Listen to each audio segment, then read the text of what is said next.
El Colegio de Farmacéuticos de Costa Rica, en sinergia con Pfizer, tiene el agrado de compartir con ustedes el webinar Migraña y nuevas opciones terapéuticas. Expositores invitados: Dr. Pablo Odio Zúñiga y Dr. Juan Antonio Valverde Espinosa. Sean bienvenidos. Buenas noches, estimados y estimadas. Soy Catherine Agüero Infante, farmacéutica adjunta de la Unidad de Estandarización del Ejercicio Profesional del Colegio de Farmacéuticos de Costa Rica. Les doy una cordial bienvenida a este webinar Migrañas y nuevas opciones terapéuticas. De parte del colegio, agradecerle la sinergia Pfizer por desarrollar en conjunto este tipo de actividades. Esta actividad es reconocida por el Sistema de Recertificación Profesional Farmacéutica. Recordarles que para las dudas o consultas tenemos lo que es el chat, la herramienta de preguntas y respuestas, o bien levantar la mano para habilitar sus micrófonos. Además, se les estará compartiendo vía chat un enlace que contiene una encuesta de calidad. Para el colegio es de suma importancia conocer sus comentarios y su retroalimentación. Esta noche nos acompaña el doctor Pablo Odio, quien es médico, cuenta con una especialidad en neurología, además de contar con experiencia en el área de docencia universitaria. También contamos con la presencia del doctor Juan Antonio Valverde, quien es médico, posee una especialidad en neurología y medicina interna. Además cuenta con una maestría en administración de negocios con énfasis en finanzas y una maestría en la línea en neuroinmunología. Bienvenidos y sin más preámbulo, damos inicio. De nuevo, muchas gracias por la invitación, ¿verdad? Espero que esta sea una charla bastante provechosa.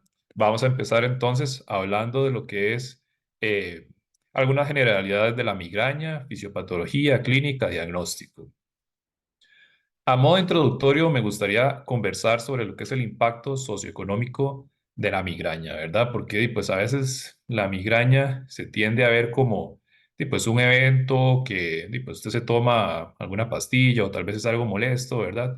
Pero no vemos cuál es el impacto real en nuestra sociedad.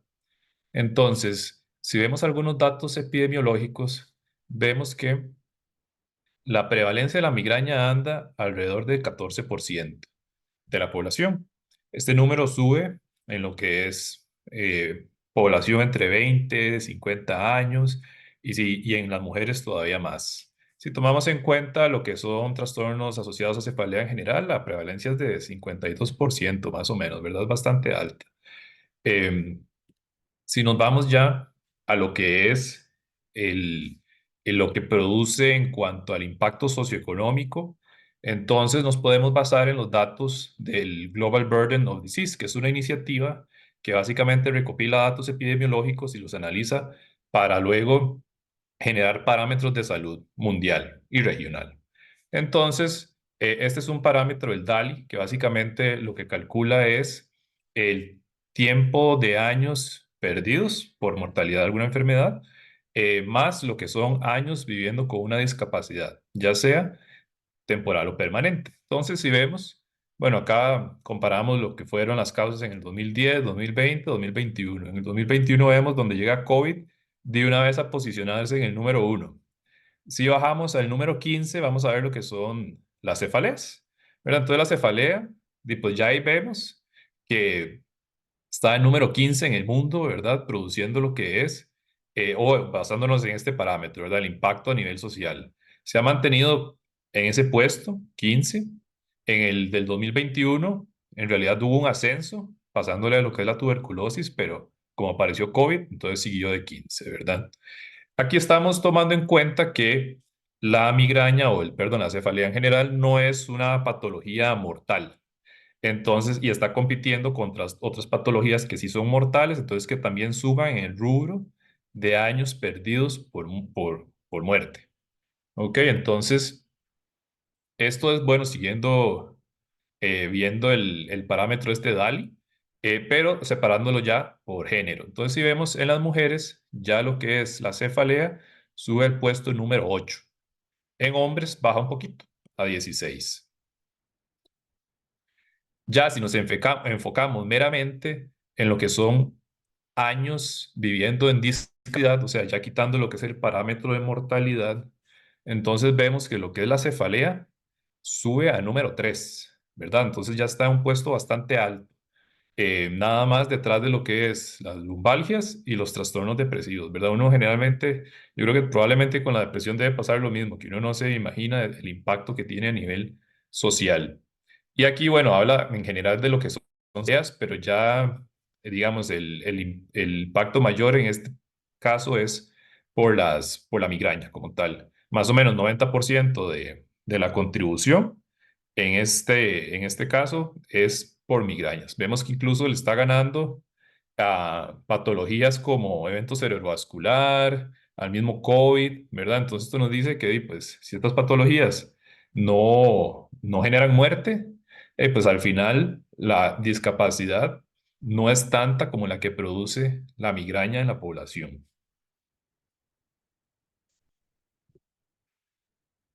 ¿Cómo vamos a clasificar la cefalea? Bueno, entonces a grandes rasgos la cefalea la vamos a clasificar en dos grandes grupos. Va a ser lo que son las cefaleas primarias y lo que son las cefaleas secundarias. Y esto basándonos en lo que es la Clasificación Internacional de Cefaleas, en su tercera edición, que se publicó en el 2018. Entonces las cefaleas primarias, bueno, básicamente van a ser cuatro. Uno es la migraña, otra es la cefalea tensional y la otra es la cefalea trigémino autonómica. Aparte de eso, hay un grupo de otras, digamos, es el cuarto elemento, que es un cajón para cefaleas que tienen cierto comportamiento, no hay ninguna lesión estructural asociada, pero que no entran dentro de ninguna de estas otras mencionadas. Entonces aquí va, por ejemplo, lo que es cefalea relacionada al ejercicio, cefalea relacionada a actividad sexual, cefalea asociada a la tos, cefalea hípnica y otras por ahí, ¿verdad? Pero básicamente las principales son estas tres: migraña, cefalea tensional, cefalea trigémino autonómica. Luego están lo que son las cefaleas secundarias, que es cuando básicamente la cefalea es un síntoma de algún proceso patológico intracraneal.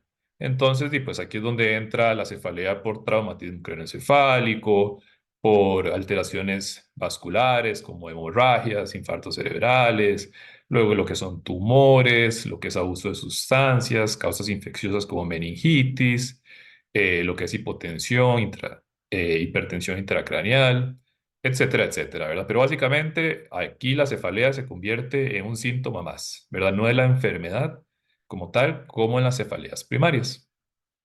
Entonces nosotros nos vamos a enfocar en lo que es la migraña, que es una de las cefaleas primarias. Entonces, ¿cómo se define la migraña? Bueno, la migraña, según la clasificación internacional de cefaleas, está lo que es la migraña sin aura, que es un síndrome clínico eh, con la presencia de cefalea, características que tiene ciertas características específicas y síntomas asociados. Debido a problemas técnicos de conexión, la charla del Dr. Pablo Odio Zúñiga se divide en tres secciones. A continuación podrá visualizar las dos secciones restantes. Vamos a retomar la charla, ¿verdad? Quedamos en este punto que estábamos básicamente hablando de que los trastornos asociados a cefalea son la tercera causa de discapacidad en el mundo, ¿verdad? Entonces, tipo, su impacto socioeconómico, y pues, en realidad es importante, ¿verdad? Entonces, por eso es que también es relevante el saber identificarlas y cómo tratarlas. Entonces, como yo creo que el doctor Valverde tal vez tocó un poco este tema, pero así recapitulando, eh, ¿cómo lo clasificamos? Bueno, a grandes rasgos, según la clasificación internacional de cefaleas, están lo que son las cefaleas primarias y las secundarias, ¿verdad? Entonces, las primarias tenemos tres grupos principales: la migraña, la cefalea tensional y la trigémino autonómica, y un cajón ahí de otras, ¿verdad? Que entran ya cefaleas más raras como la asociada al ejercicio, a lo que es la actividad sexual, a la tos y otras por ahí. Las secundarias, y pues es cuando básicamente hay algún proceso intracraneal que y pues la cefalea va a ser un síntoma más. Entonces, por ejemplo, el trauma craneoencefálico, trastornos vasculares como hemorragias, infartos, trastornos infecciosos como meningitis, tumores, hipertensión intracraneal, etcétera, ¿verdad? Pero en este caso, la cefalea es un síntoma de algo más. Entonces, ¿cómo se define la migraña según la clasificación internacional de cefaleas? La definición que nos da la clasificación internacional de cefaleas, pues es algo como muy descriptivo de lo que está pasando, ¿verdad? En la cefalea, ¿verdad? Pero no nos dice qué es la cefalea, ¿verdad? Entonces nos habla pues, del dolor de cabeza, de algunos síntomas específicos relacionados al síndrome. También nos mete un poquito lo que es los síntomas prodrómicos, ¿verdad? Que esto es algo que antes no se manejaba, no se hablaba tanto, ¿verdad? Todo lo que viene antes de la crisis, también de lo que viene después de la crisis. Ok.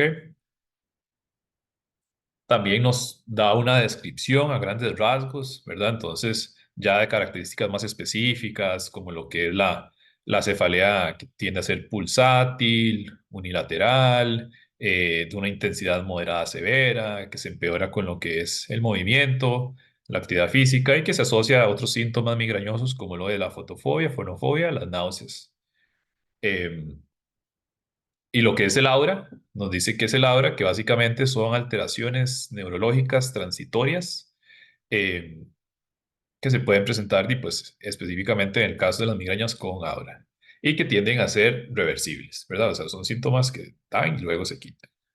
Ok, entonces, con la migraña, bueno, tenemos esa descripción de la migraña o definición que básicamente pues, nos dice qué es lo que está pasando, ¿verdad? Pero no tanto qué es la migraña, ¿verdad? Entonces, pues, con la migraña, pues ya eso es una pregunta, ¿verdad? Un poco más difícil de responder qué es, ¿verdad? Y pues si uno quisiera así definirla de otra manera, podría decir que es un trastorno neurológico. em, donde hay una alteración en el procesamiento sensorial de la información sensitiva en general, ¿verdad? Y esto es en individuos con una susceptibilidad genética. Entonces, eh, la migraña, ya hablando de lo que son las fases y los síntomas, clásicamente se ha visto o pensado en ella, ¿verdad? Solamente en lo que es la parte de la cefalea y lo que pasa mientras tenemos la cefalea. Entonces, esa es la fase ictal. Pero realmente se ha visto que hay varias fases y que incluso pueden extenderse por varios días. Entonces, por ejemplo, una de ellas es la fase de pródromo, que es la fase que se da 24 a 48 horas antes de que se dé la cefalea. Y aquí es cuando ya empiezan a haber ciertos síntomas. ¿Cuáles? Bueno, algunas alteraciones cognitivas, por ejemplo, problemas de concentración, problemas de memoria, también se pueden dar lo que es alteración en el estado de ánimo, la persona tal vez se empieza a poner un poco más irritable. También puede haber ya lo que son como un dolorcito de cuello, o una rigidez cervical, alteraciones en lo que es el apetito. Entonces, por ejemplo, acá se pueden dar incluso hasta antojos, ¿verdad? Entonces, ahí es donde se ha cuestionado si de verdad hay desencadenantes de comidas, ¿verdad? Si no será que pues más bien es un antojo del momento, pero ya la migraña está evolucionándose y que en realidad si se comió un chocolate o alguna otra cosa, en realidad no fue el desencadenante como tal.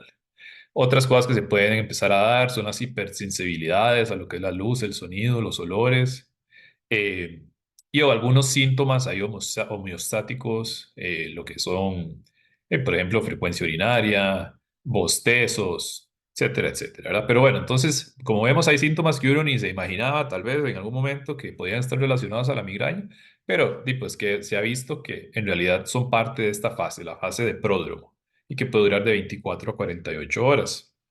Luego está lo que es el aura, que el aura en realidad solo se va a presentar como en un tercio de pacientes con migraña. Y esto, bueno, es lo que mencionábamos de las alteraciones neurológicas transitorias y también reversibles. De esto lo más frecuente, un 90%, es el aura visual. El aura visual eh, puede ser por síntomas positivos o negativos. En general, sí, ok, bueno, las disculpas del caso. Sí, no, estoy aquí con problemas técnicos, pero bueno, esperemos que ya no haya más problemas. Bueno, entonces, recapitulando, bueno, iba a empezar a hablar de lo que eran las fases de la migraña, ¿verdad? Entonces, pues uno clásicamente piensa en la migraña como, pues el episodio de cefalea y todo lo asociado a, a la cefalea como tal, como las náuseas, los vómitos, la fotofobia.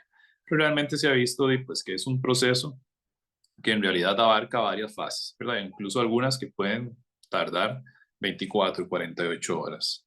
Entonces, por ejemplo, está lo que es la fase del pródromo, que esta es la fase que se da antes de la cefalea, ¿verdad? Como les decía, puede durar 24 o 48 horas, puede ser bastante prolongada.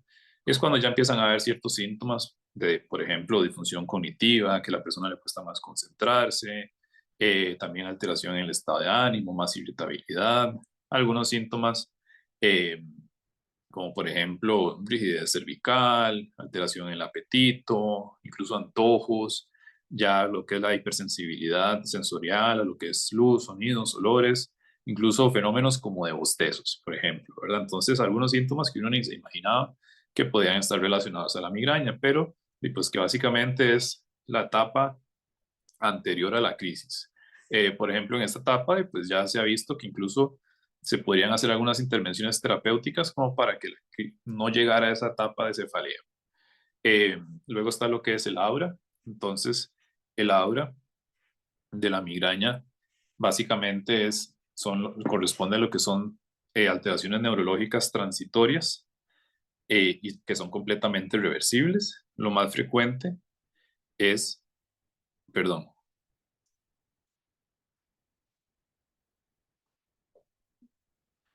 lo más frecuente es lo visual. Entonces, pues estos son los pacientes que nos dicen que ven lucecitas o borroso, distorsionado. Incluso pueden perder parte del campo visual o algunas personas, ¿verdad? Y ya es más raro y pues dejar de ver por completo.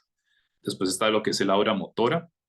El aura motora eh, es infrecuente. Por ejemplo, puede darse lo que es debilidad en una mano. También hay una variante que se llama migraña hemipléjica que genera debilidad en todo un hemicuerpo. Eso no es tan frecuente, pero puede suceder. Después está el aura sensitiva. Esta sí es un poco más frecuente.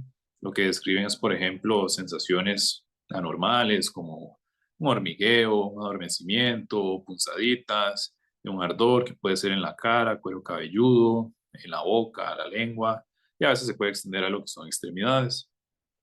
Luego está lo que es también el aura del lenguaje, que esto puede ser que genera disartria, o sea, que le cueste pronunciar algunas palabras, y también afasia, que del todo no puede hablar. Y lo que es aura del tallo cerebral, que aquí viene lo que es vértigo, ataxia, diplopia, alteración de la conciencia. Eso también es un poco más raro, pero igual puede suceder.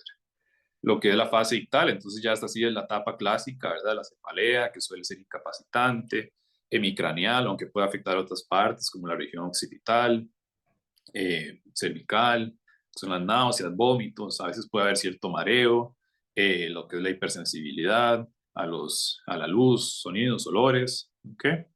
Luego está lo que es el pósdromo, ¿verdad? Entonces, es lo que viene después de la crisis, ya resolvió la cefalea, ¿ok? Pero pues aquí es donde los pacientes dicen que pueden quedar fatigados, pueden quedar como con una neblina mental, problemas para concentrarse, todavía el cuello un poco rígido, todavía con alteraciones del apetito y la hipersensibilidad. Entonces, veamos a ver, y por último está la fase interictal. La fase interictal son esos síntomas que se presentan de la migraña entre crisis, ¿verdad? Esto también puede suceder. Esto se ve sobre todo en personas pues, que tienen como cuadros más crónicos, más descompensados, ¿verdad? Pero independientemente ya de todo lo que es una crisis de cefalea, puede ser que estén presentando fotofobia o fotosensibilidad intermitente, problemas de concentración. Algo que pasa mucho son trastornos de equilibrio. Entonces, por ejemplo, una consulta frecuente es por mareo y al final lo que el paciente tiene es migraña y luego también alteraciones del apetito, sobre todo náuseas intermitentes, ¿verdad? Estas fases, pues pueden traslaparse, no necesariamente tienen que darse siempre todas, ¿verdad? Pero nos evidencian que en realidad pues, el fenómeno de la migraña es mucho más amplio de lo que en algún momento pues, se consideró.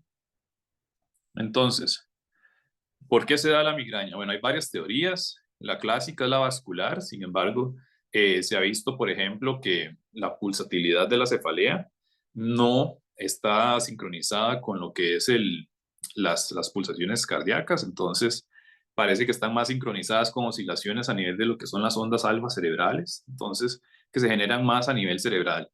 Eh, lo que es la pulsatilidad. Entonces, esto va en contra de esa teoría vascular, aparte de que por estudios de resonancia magnética no se ha visto que de verdad hayan alteraciones vasculares durante las crisis, o por lo menos que sean evidentes de forma macroscópica.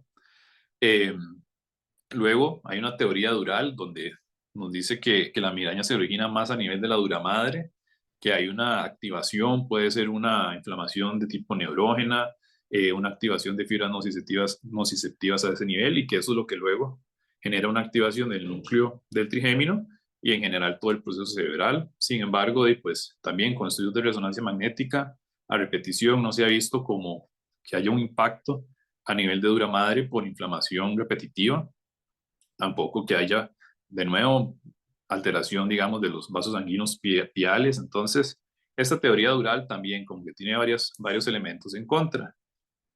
Y lo más reciente es la teoría neural o central, que nos dice que, que más bien todo el proceso empieza intracerebral. Básicamente, activa, y lo que se ha visto en la fase del pródromo es la activación de ciertas estructuras cerebrales, principalmente el hipotálamo y unos núcleos del tallo cerebral, que empiezan, que es básicamente lo primero que empieza a disfuncionar.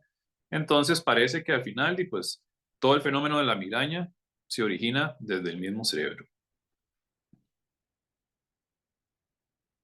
Entonces, ¿cuáles son algunas estructuras involucradas? Bueno, la corteza cerebral, eh, por ejemplo, la corteza prefrontal es donde empieza a disfuncionar, entonces es donde se dan los síntomas cognitivos, lo que es el sistema límbico, entonces ahí es donde vamos a tener lo que son alteraciones emocionales y también la parte emocional ligada al dolor, eh, lo que es la corteza somatosensorial, entonces lo que es el procesamiento del dolor, que es donde se da el fenómeno de hipersensibilización.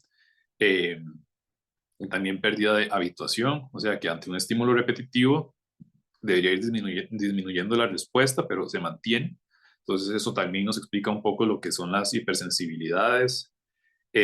También se afecta lo que es la corteza visual y en general cortezas sensoriales primarias. Luego está lo que es el núcleo trigeminal cervical o el complejo trigeminal cervical, que y pues es el que está ligado a lo que es el nervio trigémino, que es el que se relaciona a lo que es ya la parte sensitiva y de dolor. Y luego también está lo que es el hipotálamo, que es el que se va a relacionar a lo que son síntomas autonómicos y homeostáticos. Entonces, lo que mencionábamos de los bostezos, pero también nos puede dar síntomas autonómicos también ligados a otro núcleo que se llama el núcleo salivatorio superior, síntomas autonómicos como congestión nasal, lagrimeo, tosis palpebral. Estos síntomas tienden a generar confusión, ¿verdad? Porque se pueden presentar en lo que son cefaleas trigeminoautonómicas o, por ejemplo, cuando hay congestión nasal, pensar que puede ser más bien como un caso de sinusitis. Entonces, pero al final sigue siendo parte del mismo fenómeno de migraña. El aura, bueno, siempre ha habido una controversia en si es un generador de la migraña, o sea que con el aura luego se viene todo el fenómeno de la migraña, o si es un epifenómeno, o sea, eh, que es algo que está sucediendo paralelo al resto del proceso migrañoso. Entonces, lo que se ha descrito clásicamente como la posible generador del aura es la depresión cortical propagada, que es un fenómeno descrito desde los años 1940, inicialmente en conejos, que se ve, es un fenómeno en donde se da una despolarización de un grupo neuronal. Esta despolarización se acompaña de lo que es un aumento de la perfusión, se da una liberación de ciertos químicos y unos trastornos electrolitos, de los electrolitos a nivel intra y extraneural, y entonces esta alteración pues, se propaga a la neurona que está a la par y luego a la neurona que está a la par, y entonces esto nos genera una ola que va avanzando de 3 a 5 milímetros por minuto a nivel cerebral, y que es lo que nos podría explicar lo que es la disfunción de las funciones neurológicas de forma transitoria. Entonces, eh, veamos a ver, esto no se ha visto en seres humanos, pero en otros procesos, como por ejemplo trauma craneoencefálico, ictus, hemorragias, pero en migraña como tal no, solo en modelos animales. Entonces, pues ahí queda la incógnita de si también sucederá en la migraña de los humanos. Eh, Además, como que nos explique todo el fenómeno migrañoso, pues también en duda porque no es algo que se presente en todas las personas con migraña, por ejemplo, o sea, realmente la aura se presenta a un tercio.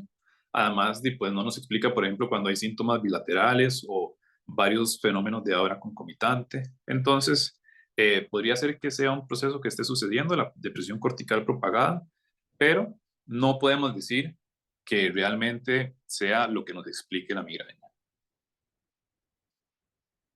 Y en cuanto a la neuroquímica, bueno, hay varios químicos relevantes en realidad, y pues la lista es más extensa, pero estos son tal vez los principales, ¿verdad? Y la serotonina la pongo porque y pues ha sido un blanco terapéutico importante, ¿verdad? Sobre todo con lo que son los triptanes, que tienen ese efecto agonista sobre receptores 1B, 1F, perdón, 1D, y que en realidad sí se ha visto que logran abortar las crisis, igual que la dopamina. La dopamina se relaciona más a lo que son los síntomas autonómicos, náuseas, vómitos, bostezos, y pues también se ha visto que los fármacos bloqueadores de dopamina, como la metoclopramida, tienen un efecto antimigrañoso, entonces definitivamente es algo que está involucrado. Y la noradrenalina, que ya ahí es un poco más complejo, la noradrenalina a nivel cerebral se produce principalmente en un núcleo en el tallo que se llama locus ceruleus. El locus ceruleus está relacionado a lo que es ciclo sueño-vigilia, ¿verdad? Entonces, pues, sí tiene como cierta relevancia o se investiga, digamos, este núcleo, porque pues sí se ha visto que las alteraciones en ciclo sueño-vigilia y pues están muy relacionados a lo que es la migraña. Y es uno de los núcleos que se activa desde el inicio, de los primeros núcleos en activarse cuando estamos en la fase de síntomas premonitorios.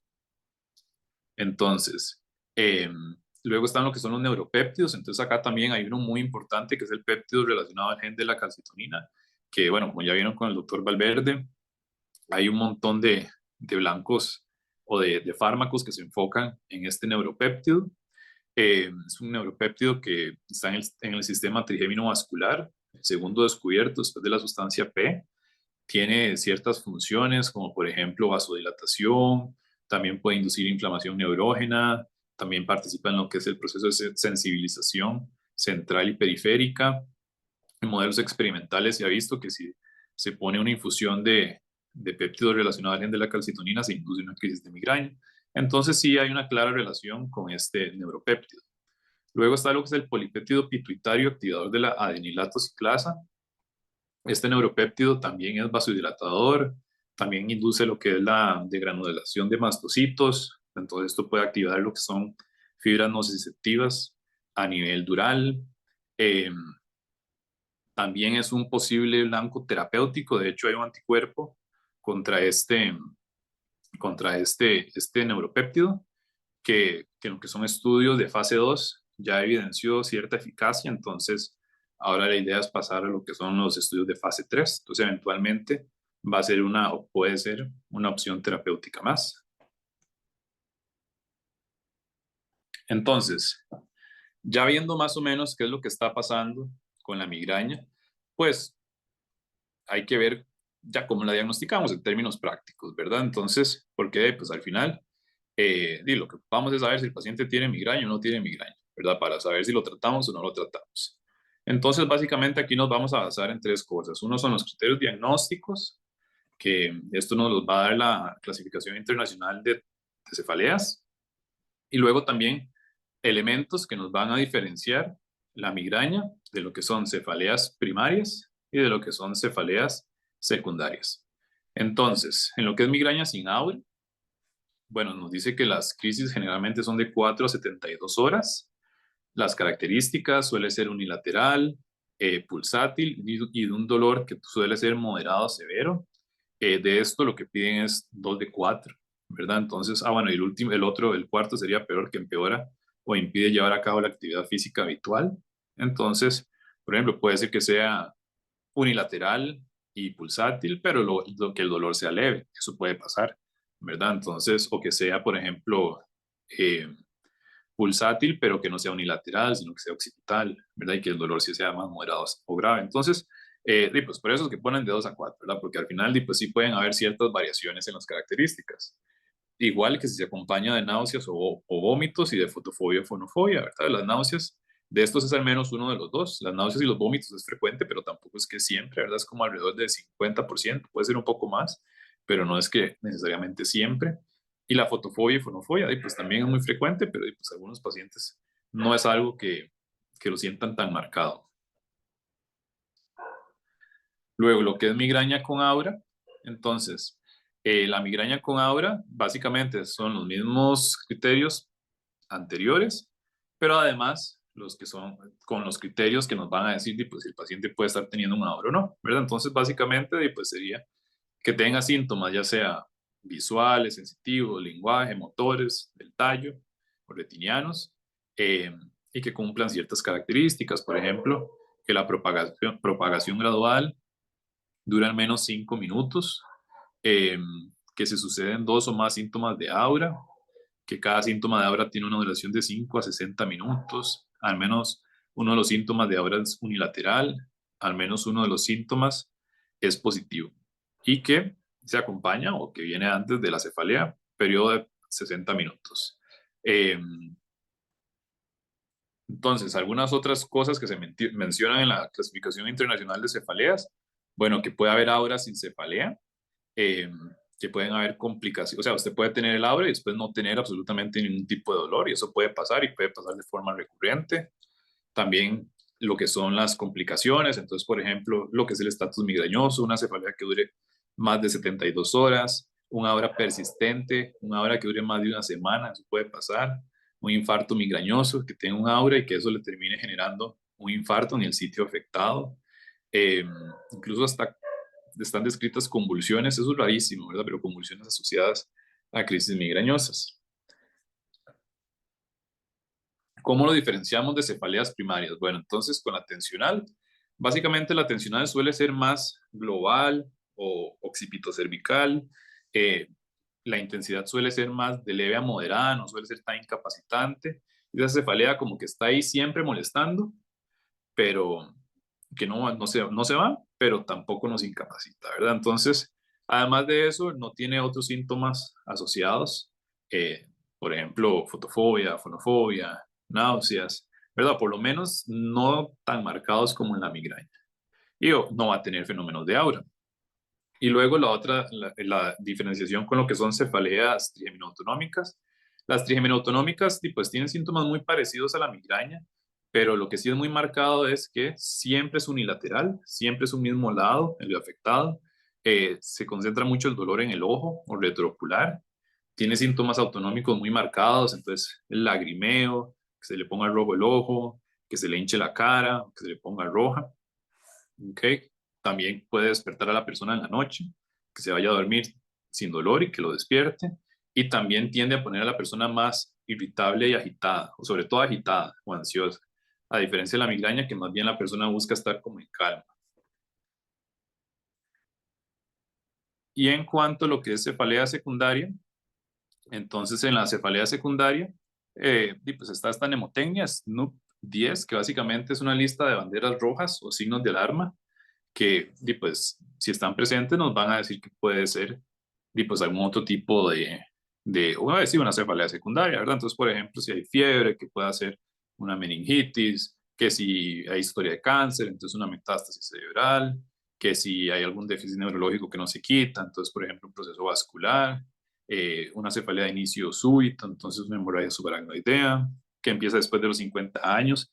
Muy raro que una cefalea primaria empiece después de los 50 años, generalmente es en etapas más tempranas, cambio en el patrón, que si es posicional, que si se evoca por Valsalva, que si hay papiledema, que nos habla de hipertensión intracraneal, que si hay embarazo o el puerperio, ¿verdad? Que es una época que hay una predisposición que es más protrombótica, ¿verdad? Entonces pueden haber eventos, por ejemplo, como una trombosis de senos neurales, y también lo que es el sobreuso de analgésicos, ¿verdad? Que si el paciente está consumiendo muchos analgésicos, podría ser que ya ni migraña tenga, aunque en algún momento pues puede ser que sí empezar así, y más bien que lo que ahora tiene es una cefalea por sobreuso de analgésicos.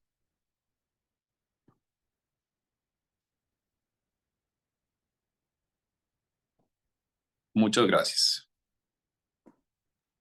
Muchísimas gracias, doctor. Dentro de las preguntas que tenemos es que Cuando existe una crisis de migraña con episodios muy frecuentes, se debe de hacer algún examen como alguna resonancia. Claro, sí, eso es una buena pregunta. Veamos a ver, eh, realmente cuando uno se hace un estudio de imagen cerebral, en la migraña lo esperable es que salga Doctor, vieras si normal. no se le escucha. ¿Me escucha? Sí, yo sí la oigo, usted me oye. Ok, ya. Y ahora sí. Sí. Ok. Bueno, veamos a ver, cuando hay migraña, pues si uno se hace un estudio de imagen cerebral, lo esperable es que salga normal, ¿verdad? Entonces eso no nos ayuda a apoyar el diagnóstico de migraña. El diagnóstico de migraña es clínico.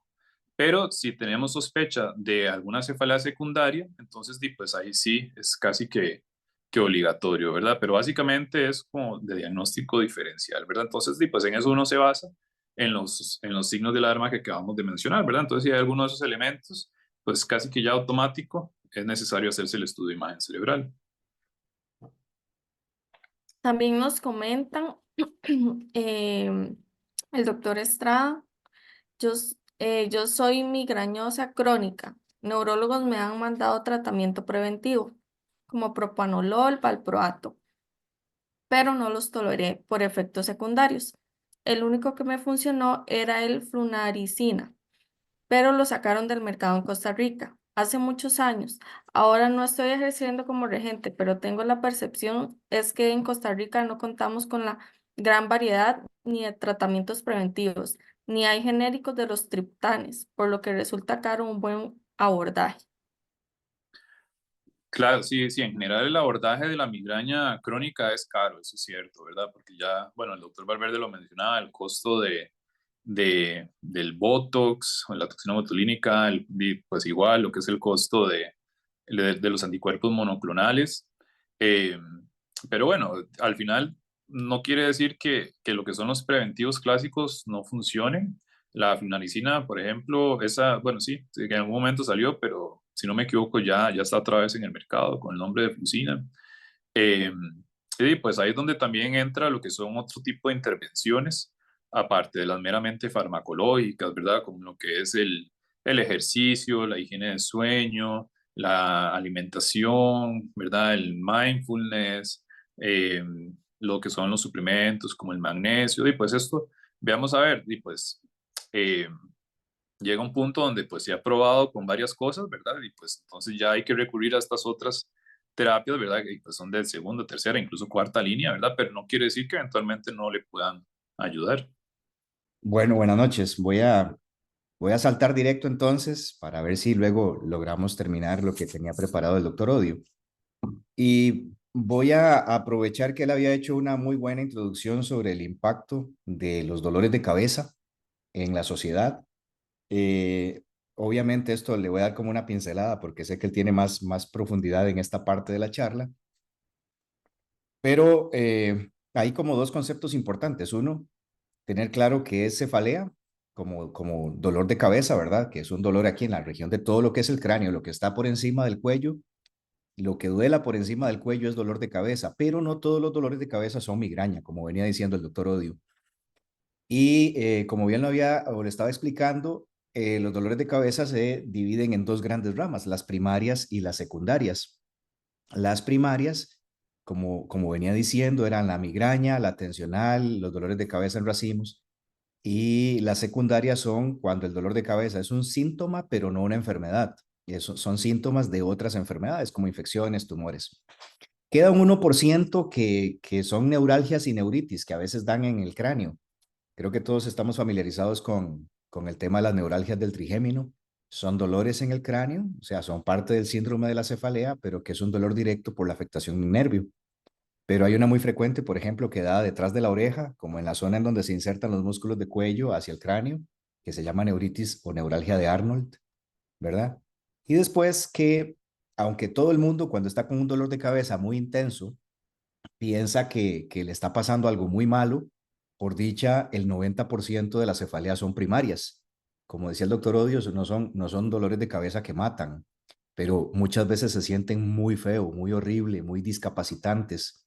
Entonces la gente se preocupa mucho. Pero de cada 10 personas que entran a un consultorio médico con dolor de cabeza, 9 tienen dolores de cabeza primarios. Y solo el otro 10% tienen otras cosas, un 1% neuralgias y un 9% las secundarias, ¿verdad? Y ahí está lo que él estaba presentando dentro de los dolores de cabeza primarios, que son el 90%, la número uno es la migraña. Hoy en día, pareciera que el dolor de cabeza tensional, que antes era el segundo en frecuencia, está superando a los migrañosos. Y tiene mucho que ver con la precisa cotidiana, ¿verdad? Que hoy estamos viviendo la época de la inmediatez. Todo el mundo quiere las cosas ya, que me contesten ya, y esto no importa la hora que sea, y de la milla extra y todas estas cosas que ustedes ya saben, ¿verdad? Del mundo capitalista moderno, en donde la inmediatez es fundamental y esto genera un estrés extra sobre los seres humanos que como especie no nos hemos adaptado todavía a la rapidez con la que se adapta la tecnología. Y en solo 20 o 30 años pasamos de caminar y llamar en teléfono público a la inmediatez de un chat, ¿verdad? O de la inteligencia artificial. Y por eso es que vemos tantos trastornos de sueño, tanta ansiedad, tantos desórdenes depresivos, como decía el doctor Odio. Y vean que los tres primeros síntomas que están molestando a la sociedad occidental hoy en día son los dolores de espalda por estar sentados, los dolores de cabeza y los trastornos del estado de ánimo, ¿verdad? Así que cae muy bien esa pincelada que pudimos ver de la charla previa. La migraña, además, no es solo un tipo de dolor de cabeza, en sí misma es un síndrome gigantesco. Como pueden ver en sus pantallas, en el lado derecho, todas esas líneas que ven ahí son migraña, nada más que de diferentes tipos. Y están resumidas en la columna del lado izquierdo. Entonces, tenemos a la migraña sin aura, que es la migraña común, la migraña con aura, que es la clásica, y luego se puede hacer crónica, tiene complicaciones, hay migrañas probables y otras definiciones que son parte de lo que venían explicando. Yo quería sacar de esas clasificaciones de las migrañas, ¿qué es una migraña crónica? Es un dolor de cabeza que afecta a la persona 15 o más días al mes por más de 3 meses seguidos. Y que al menos en 8 de esos 15 o más días, la morfología o los síntomas sean de tipo migrañoso, ¿verdad? Puede ser la migraña con aura o la migraña sin aura las que evolucionan hacia migraña crónica. Y luego que uno revise por historia clínica y por examen físico que no haya otro diagnóstico alternativo, ¿verdad? Que no hayan datos para pensar que haya otra causa de las cefaleas. Pero el tema más importante es este, ¿verdad? Una persona que tiene 15 o más días de dolor de cabeza por más de 3 meses seguidos, prácticamente tiene un dolor de cabeza crónico. Y si dentro de la mayor parte de esos días el paciente tiene síntomas de migraña, entonces es una migraña crónica. Varias cosas. Yo no voy a entrar mucho en el tema de diagnóstico porque era parte de la otra charla, pero puedo adelantar que el diagnóstico de migraña es clínico. Nosotros no deberíamos necesitar ni un TAC ni una resonancia magnética, sino una muy buena clínica, un muy buen examen físico, un muy buen cuestionario médico para hacer el diagnóstico de migraña. Y lo típico es gente joven, ¿verdad? Esto afecta a gente joven, más mujeres que a hombres. La relación por sexo es más o menos 3-1. Y típicamente es un dolor de cabeza intenso, eh, que generalmente creemos que es hemicraniano, pero solo en el 60% de los pacientes es hemicraniano. En el otro 40% es universal. Típicamente se afectan otros sentidos, entonces pueden haber auras visuales, entonces la persona tiene como chispazos visuales o destellos de colores, visión en túnel, visión borrosa como si estuviéramos viendo por un vidrio empañado, se acompaña de náuseas, de vómitos, puede haber alteraciones del lenguaje, la persona siente que está hablando un poco más torpe, adormecimientos en las manos, o sea, tiende a agregar otros síntomas. Y típicamente la duración de un ataque migrañoso es de 4 horas a las 72 horas. Eh, lo típico también que nos hace diferenciar migrañas de dolores de cabeza por tensión es que un dolor de cabeza tensional a uno lo deja hacer el día. Creo que todos hemos estado en algún momento muy cansados en el día de trabajo y que tenemos dolor de cabeza, que es como un casco que aprieta, que es molesto, pero uno sigue y termina el día de trabajo y llega a la casa y descansa bien y el otro día está bien. En cambio, la migraña no. La migraña se caracteriza porque es discapacitante. Y una de las preguntas típicas que uno le hace al paciente es, ¿en algún momento este dolor de cabeza ha hecho que usted pare lo que está haciendo porque el dolor no le deja? Y la respuesta es sí, típicamente es una intensidad migrañosa. Y hoy en día, la causa más frecuente de migrañas crónicas es el abuso de analgésicos. Y parte del abuso de analgésicos está la venta de medicamentos a la libre, ¿verdad? El over the counter. Porque nosotros definimos que una persona está abusando de analgésicos cuando toma más de 15 AINES o acetaminofén por mes por más de 3 meses seguidos. Y si son ergotamínicos y ni Dios quiera opioides, ¿verdad? Que de feria a alguien se le ocurrió que los opioides, sobre todo los combinados, acetaminofén, codeína, acetaminofén, tramadol, a alguien se le ocurre que eso de pronto es un buen tratamiento para la migraña, lo cual es absolutamente falso. Con 10 días o más de opioides por mes, por más de 3 meses, o 10 días o más de ergotamínicos o de triptanes, eh, eh, más de 10 días por mes, por más de 3 meses, es abuso de analgésicos. Y esa es la causa número uno de que las migrañas intermitentes pasen a ser crónicas. Lo otro es que es una migraña entonces episódica, es todo lo que está por debajo de una migraña crónica. Entonces, son aquellas personas que tienen de 0 a 14 días por mes. Y ustedes dirán, bueno, pero entonces si tiene 0 días por mes, no tiene dolor de cabeza. Bueno, es que puede ser una vez cada 2 meses. Entonces eso es 0 días por mes, pero es uno cada 2 meses. O uno cada 3 meses. O 4 migrañas en el año. ¿Sí? Entonces, por eso se llama episódica. El resumen diagnóstico básicamente es que uno sospecha migraña cuando es un dolor de cabeza recurrente, o sea, repetitivo, que es de moderado a severo. O sea, la persona normalmente, si está en la etapa escolar o colegial o universitaria, tiene que dejar el día de clases porque el dolor no le deja. O si es en la etapa laboral, porque de feria esta enfermedad afecta más o menos como de etapa escolar hasta la menopausia, más o menos. Y en las mujeres después de la menopausia tiende a mejorar un poco. Y en los varones típicamente de la adolescencia a los 45, 50 años. Es una enfermedad genética, o sea, el 50% de los pacientes conocen a un familiar directo que también es migrañoso y el otro 50% es porque saltó generación y no lo conoció.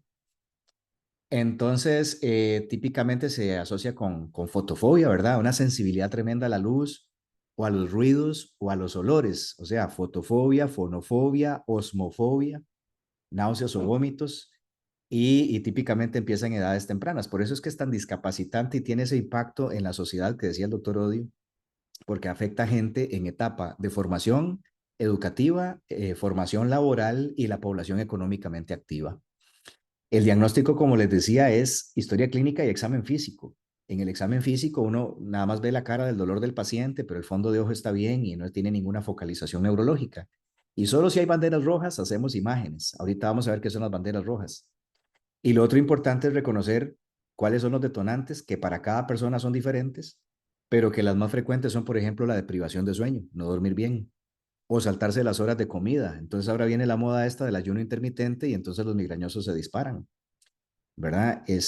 O, por ejemplo, el problema del trastorno del sueño al que está casi todo el mundo expuesto hoy en día y que en el 99% de los casos es o mala higiene del sueño o trastornos ansiosos. Y en mala higiene del sueño me refiero principalmente y sobre todo en gente joven a la adicción a pantallas de celular, incluso en el momento en que uno se va a dormir. Desde el momento que usted apaga una pantalla, sea de un electrónico, computadora, tablet, celular o el mismo televisor, su cerebro necesita 4 horas para empezar a generar melatonina. Nuestros bisabuelos lo hacían cuando apagaban la candela a las 6 de la tarde y dormían riquísimo y no tenían ni trastornos ansiosos ni trastornos del sueño. Y a los migrañosos les iba mejor, ¿verdad? Y con las mujeres también el tema del ciclo hormonal es importante. Entonces, muchas veces hay unas migrañas que se disparan perimenstrualmente, que se llaman migrañas catameniales. Con el tema de los alimentos varía de persona a persona, pero típicamente los alimentos que tienen muchas tiraminas lo disparan, como los quesos maduros, los vinos tintos. Entonces, una tablita de quesos con vinos no es una buena idea para un migrañoso. Y las otras cosas que disparan muchísimo los dolores de cabeza migrañosos son las semillas, los edulcorantes, el que toma café, por ejemplo, si es cafetero y usted le quita el café, es una mala idea porque le dispara las migrañas, pero más de 3 o 4 tazas al día también, porque le va a alterar el ciclo del sueño. Entonces, mantener un consumo moderado de café. El ejercicio físico, un migrañoso lo puede hacer, pero cuando está en crisis, no, que ni se le ocurra. Hay gente que se va al gimnasio con un poquito y cuando está ahí se tiene que ir porque la migraña se detona por la actividad física. Entonces, solo cuando están aliviados. Y el estilo de vida hay que revisarlo. Probablemente dentro del tratamiento farmacológico, no farmacológico de esta enfermedad, lo más importante son que las personas aprendan a respetar su ciclo biológico y que duerman las horas que tienen que dormir, que coman a las horas que tienen que comer y que si hay una disregulación del ciclo menstrual, que hablen con el ginecólogo para esto. Y es importante, si necesitan, por ejemplo, reposición hormonal, que sean estrógenos de la menor dosis posible, porque los estrógenos son promigrañosos, también son proepilépticos. La migraña y la epilepsia llevan un paralelo ahí interesante. La progesterona, por ejemplo, es antimigrañosa y antiepiléptica. Estas dos enfermedades, como ustedes verán, tienen varias cosas en común, aparecen en crisis. Entre cada crisis la persona está bien, existe estatus epiléptico, pero también existe estatus migrañoso. Y esto es porque las redes neuronales que se disparan para una y para otra enfermedad. Estas son las banderas rojas en dolor de cabeza. Entonces, ¿cuándo hacemos nosotros neuroimágenes? TAC o resonancia magnética de cerebro. Si el paciente, por ejemplo, tiene dolor de cabeza y fiebre, evidentemente es una asociación que no nos gusta, principalmente pensando en meningitis. O si el paciente tiene un cáncer y empieza con dolor de cabeza, porque queremos descartar metástasis. Si el paciente tiene un dolor de cabeza y un déficit neurológico, por ejemplo, no ve de un ojo, o perdió el lenguaje, o no moviliza una extremidad, o se le adormeció medio cuerpo, pues hay que descartar que no haya tenido un ictus. La cefalea en trueno es un dolor de cabeza con intensidad 10 de 10, como que le estalló un rayo en la cabeza al paciente. Ese síntoma siempre es de preocuparse y eso hay que hacerle, generalmente le hacemos una angioresonancia para descartar hemorragia subaracnoidea. Todo dolor de cabeza que empieza después de los 50 años es sospechoso porque la migraña típicamente abre en etapas tempranas. O si usted tenía un dolor de cabeza tensional, pero de pronto le empieza a doler la cabeza cuando se acuesta, pero no cuando está de pie, y empiezan a cambiar los patrones, pues también lo revisamos. Las maniobras de Valsalva, por ejemplo, toser, pujar, el estornudo y un dolor de cabeza tremendo después de hacer estas maniobras, casi siempre hay que descartar que no tengan una lesión en la fosa posterior, que esté haciendo hidrocefalia. Papiledema es un mal signo. Si alguien tiene dolor de cabeza, le hacemos a todos fondo de ojo y si vemos que el nervio óptico está hinchado, va para imagen inmediatamente porque generalmente es una lesión ocupante de espacio intracraneal. Ven, y obviamente en las embarazadas, en los que tienen cambios a nivel de los ojos, un dolor de cabeza con un ojo rojo y que se está saliendo, eso es una emergencia, hay que hacer una neuroimagen. O un paciente con inmunosupresión porque está en tratamiento para cáncer o que tiene VIH mal controlada y tiene dolor de cabeza, eso hay que descartar lesiones en el cráneo. Y el abuso de analgésicos que acabamos de hablar, ¿verdad? Entonces, son cosas que uno adquiere a través de una buena historia clínica cuando el paciente llega con dolor de cabeza. Dejando a un lado la clínica y entrando ya en mecanismos más fisiopatológicos que después nos permitan explicar los tratamientos actuales, tenemos que esos tres cuadros que ustedes ven ahí son como los principales mecanismos. Uno es la activación del sistema trigémino vascular, el otro es un desbalance de neurotransmisores y el otro es un desbalance de péptidos. Vean que prácticamente dos de los cuadros tienen que ver con cosas que están en el secretoma, cosas secretadas a la corriente sanguínea y que llegan al sistema nervioso central. Y el del lado izquierdo, que es una activación neuroanatómica. ¿Qué se activa en el sistema trigeminovascular? Uno es una red vascular que tiene que ver con todos los vasos sanguíneos que inerva el nervio trigémino y que son los que le dan la sensibilidad a las meninges. De hecho, es muy interesante porque en el lenguaje popular costarricense nosotros decimos, o los pacientes a veces dicen, me duele el cerebro y cuando uno le pregunta, ¿y a dónde es que duele el cerebro? Se tocan la nuca, ¿verdad? Entonces es muy interesante porque la gente cree que el cerebro está en la nuca. Y realmente el cerebro como órgano no duele. Al cerebro le toca interpretar el dolor de todo el cuerpo, pero él per se no es capaz de sentirse a sí mismo. Entonces las estructuras en la cabeza que duelen son el cráneo, el cuero cabelludo, el periósteo que recubre el cráneo, los vasitos sanguíneos. Entonces todas esas estructuras cuando se inflaman dan dolor. Ven, entonces esa es la parte de la red vascular. Pero también hay una red que no es por vasos sanguíneos, que es una red neuronal. Entonces hay ciertos núcleos dentro del tallo cerebral y dentro del diencéfalo que se activan y son los culpables de que empiece la migraña. Ahorita los vamos a ver. Luego, dentro del secretoma hay neurotransmisores y neuropéptidos, que son sustancias diferentes que se activan. La migraña típicamente es un desbalance con aumento de dopamina y con caída de serotonina. Y aquí me adelanto un poco a la parte farmacológica. Si ustedes ven el aumento de dopamina, por ejemplo, ¿cómo lo traducimos a la clínica? ¿Qué tiene un paciente cuando tiene un aumento de dopamina? ¿Verdad? Es una persona que se pone más ansiosa. Recuerden, por ejemplo, que la esquizofrenia es un exceso de dopamina y el Parkinson es una depresión de dopamina. Entonces, un ataque migrañoso se parece más a la esquizofrenia. Entonces, la persona se tiene a poner muy nerviosa por el dolor, muy ansiosa, y puede dar como somnolencia y bostezos. De hecho, una pregunta típica en neurología cuando alguien llega con migraña es si empieza con bostezos, porque eso nos habla de que hay un exceso de dopamina. Y ustedes sabrán, ¿verdad?, que, por ejemplo, medicamentos muy conocidos como la metoclopramida o la clorpromacina, que son bloqueadores de dopamina, pues son antimigrañosos también y los usamos mucho en el ámbito clínico como agregados a los analgésicos. Y el otro neurotransmisor que se cambia mucho en la migraña es la serotonina. Entonces, una caída de serotonina es típico en la migraña, pero recuerden además que otras enfermedades se caracterizan por serotonina caída, como la depresión, ¿verdad? Entonces, por eso es que hay cambios en el estado de ánimo del migrañoso. Y medicamentos como los ergotamínicos y los triptanes aumentan la serotonina. Entonces, ahí es donde uno se explica fisiopatológicamente por qué los medicamentos. Y luego vienen otros péptidos, que estos péptidos son como pedacitos de proteínas, ¿verdad? Que están liberadas en el torrente sanguíneo y que tienen sus propios receptores en neuronas. Conocidísima la sustancia P, que fue bautizada así por la P de pain, ¿verdad? Dolor en inglés. Y una que vamos a hablar ahorita, que es el péptido relacionado con el gen de calcitonina, que solo le voy a decir ese nombre tan largo ahorita. De aquí en adelante le voy a decir CGRP. Y, y aquí es una foto muy sencilla del sistema trigémino vascular. Em, Parte de que los profesionales en salud tengamos neurofobia es cuando nos empiezan a salir estos dibujos en los textos de medicina, de farmacia, de microbiología, y empiezan a salir todas estas conexiones raras. Hago una pregunta, ¿logran ver el cursor? Sí, Sí. Ok, vean. Nada más, como para ubicarnos, esto es como partir un cerebro a la mitad y entonces, si se ubican aquí arriba donde estoy pasando el cursor, ese es el cuerpo calloso, el que pega el hemisferio izquierdo con el hemisferio derecho. Pero luego vemos una bolita celeste que es el tálamo y como un piquito rosado que es el hipotálamo. Estas dos cosas juntas, más esta estructura que está aquí atrás, que es como redondeadita, que es la glándula pineal, ¿verdad? Todo eso se llama el diencéfalo.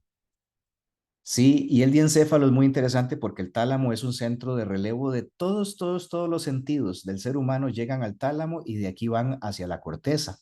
El único que no pasa por ahí es el olfato.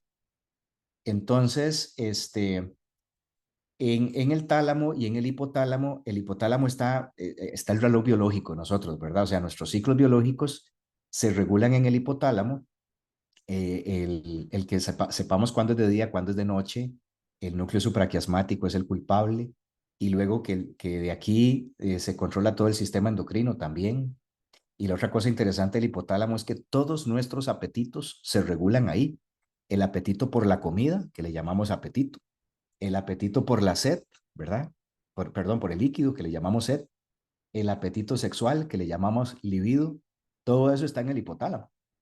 Entonces, acá hay centros de neuronas que se alteran en la migraña.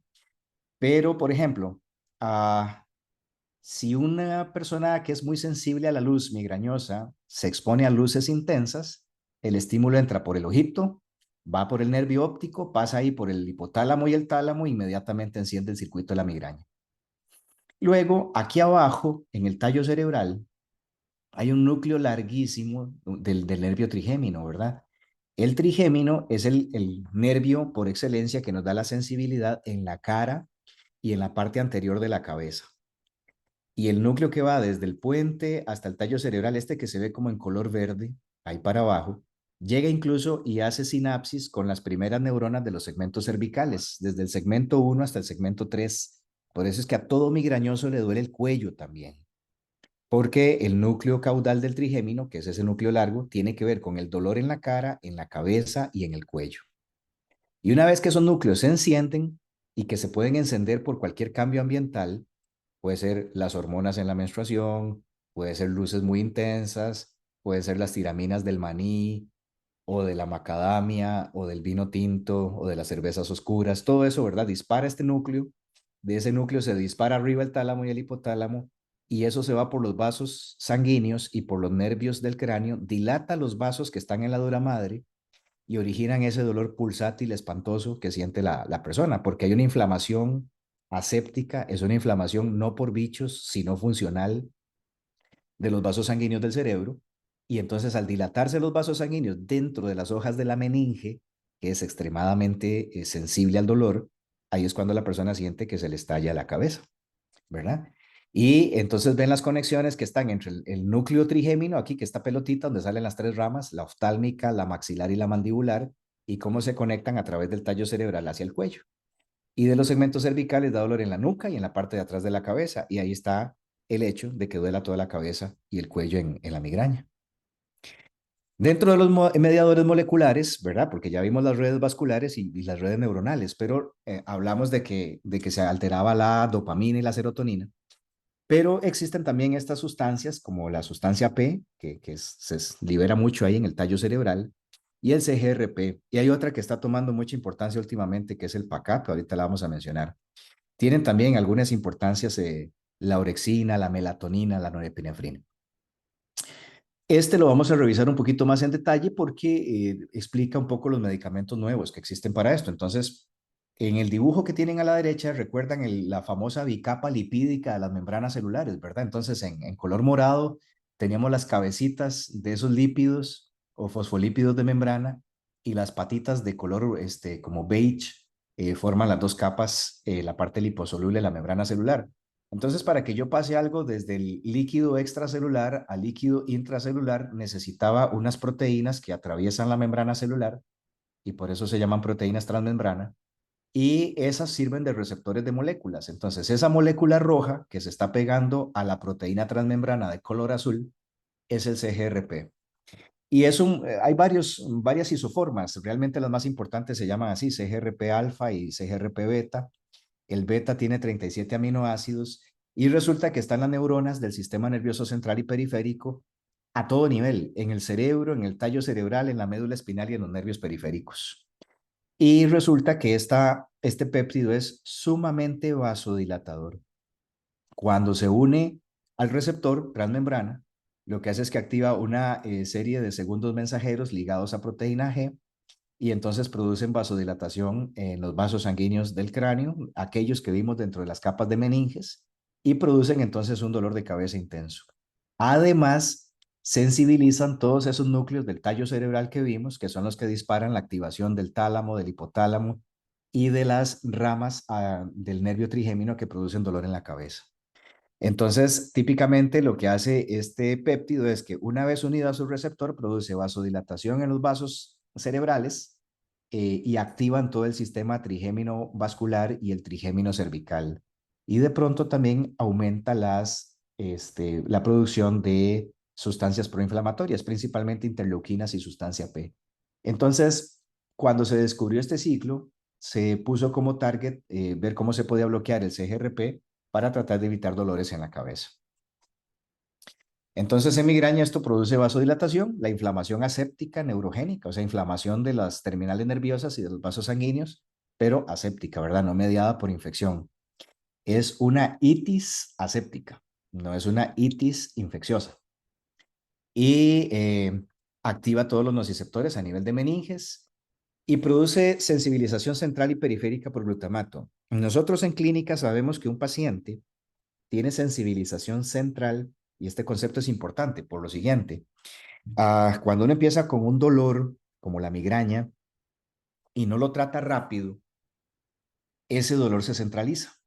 ¿Y cuál es un marcador típico de centralización de la migraña? Las fobias, la alodinia. La alodinia es cuando un estímulo que no me debería producir dolor, me produce dolor.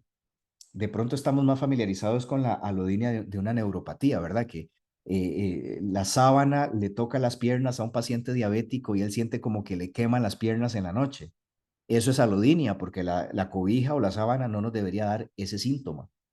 Pero si la persona le es insoportable el roce del pantalón o de la cobija, es porque se pervirtió totalmente la transmisión del dolor. Y eso es cuando ya hay sensibilización central, o sea, el tálamo recibe el estímulo desde la pierna o en este caso desde la cabeza porque es migraña y el tálamo se encarga de amplificar por cientos o miles de veces ese estímulo hacia el cerebro y el cerebro lo interpreta como que hay un dolor tremendo. Entonces, por eso la luz duele, los olores duelen o los ruidos duelen, ¿verdad? Foto, osmo y fonofobia. Y además, el CGRP no solo se libera en el sistema nervioso central, resulta que se libera también en muchos otros órganos, entre ellos el sistema digestivo. Y por eso mucha gente dice que es que la migraña le empieza en el estómago, porque hay como náuseas, vómitos, diarrea, distensión abdominal. Y es muy frecuente que las personas que tengan un síndrome de intestino irritable también tengan migraña, ¿verdad? Y muchas veces, bueno, ahora como ustedes saben, con el sobrediagnóstico que existe de problemas, digamos, de intolerancia a gluten y todo esto que se puso más de moda y de negocio que realmente lo que es la incidencia real de esto, de pronto muchos de estos casos son más bien una migraña. Y por ahí es que se ha desarrollado toda esta línea terapéutica de bloqueadores del receptor de CGRP para bloquear la migraña. Solo menciono brevemente el PACAP porque de pronto en las próximas charlas tengamos que ver con PACAP. Ese es otro polipéptido, nada más que tiene igual un nombre tremendamente complicado, activador de adenilato ciclasa pituitaria. También se libera en el sistema digestivo y en el sistema nervioso central y hasta en el sistema urinario. Y resulta que también es vasodilatador y activa el sistema trigémino vascular. Entonces vean que este tema de la activación del dolor en la cabeza no es de una sola línea. Estamos hablando de serotonina, de dopamina, de CGRP, de PACAP. Y por eso es que, aunque existen medicamentos que han funcionado y medicamentos modernos que funcionan mejor, siempre existen personas que pueden ser refractarias y que necesiten más de una modalidad de tratamiento. Ya las aminas vasoactivas las mencionamos, serotonina, dopamina, norepinefrina. De la norepi nada más decir que es una de las principales causales de que la persona migrañosa tenga alteraciones del ciclo sueño-vigilia. Y ya vimos el rol que tienen los antidopaminérgicos y los agonistas de serotonina para el alivio del dolor de cabeza. Creo que ejemplificados principalmente con el tema de la metoclopramida y de los ergotamínicos. Y luego hay otros neurotransmisores que también se alteran. La ADH tiende a subir, la melatonina se bloquea, la orexina también aumenta, ¿verdad? Para que vean que esto es una serie de alteraciones en el secretoma neurológico muy, muy importante.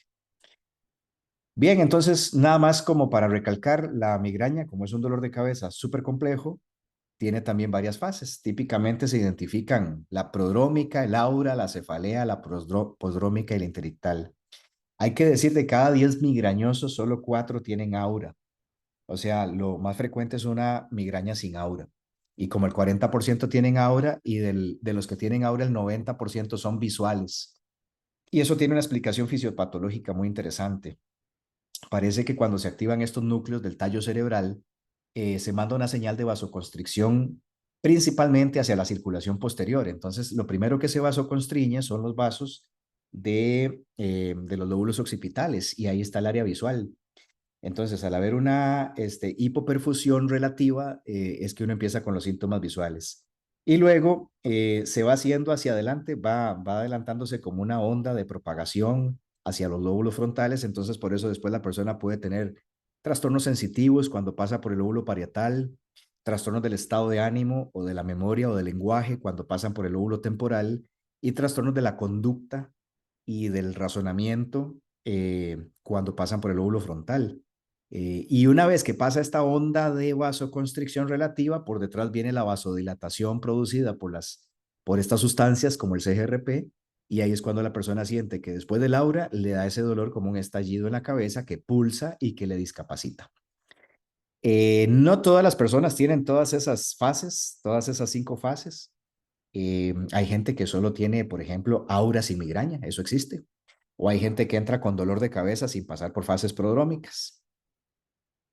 Entonces, la fase prodrómica puede empezar hasta 48 horas antes de que empiece el dolor de cabeza.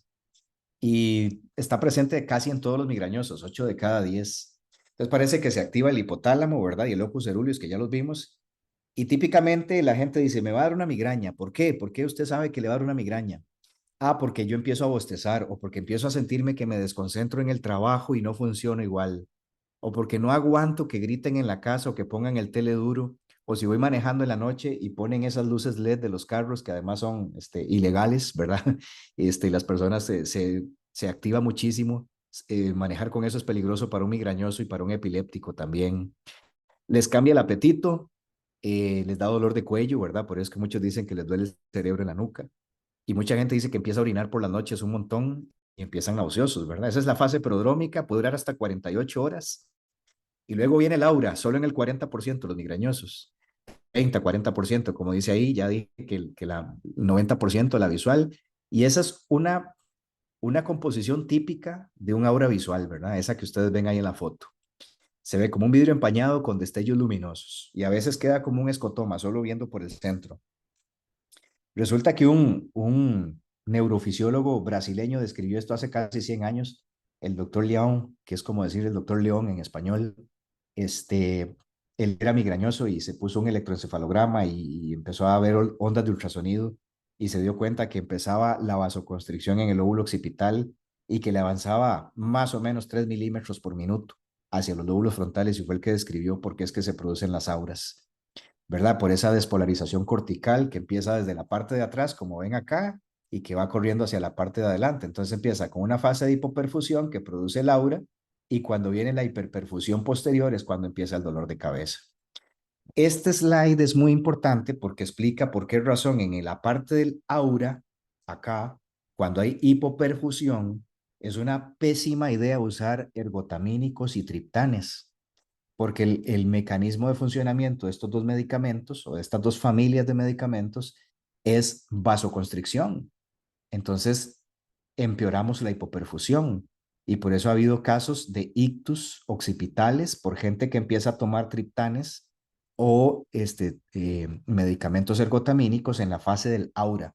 Estos medicamentos se utilizan en la fase dolor de cabeza, que es por vasodilatación. Ahí es cuando funcionan bien, pero no se aplican en el aura. Luego estamos en la tercera fase, que es el dolor de cabeza, ¿verdad? Que puede ser, como ya dije, moderada a severa, limita las actividades diarias, es unilateral, como en el 60% de los casos, tiende a ser pulsátil, ¿verdad? Y afecta cráneos, ojo, la nuca, y hay síntomas acompañantes muy frecuentes. La mitad de los casos tienen náuseas o vómitos. Hay una mnemotecnia en inglés muy útil que ellos dicen pin your headache. Ese pin, P-I-N, la P es de fotofobia, la I es de intensidad alta y la N es de náuseas. Si la persona presenta esas tres cosas, tiene un 80% de probabilidad de que es migraña si no se encuentra ningún otro signo alterado. Y después del ataque viene la fase postdrómica, ¿verdad? Que son 24 horas después del ataque, afecta como al 80% de los pacientes, rara vez dura más de 24 horas.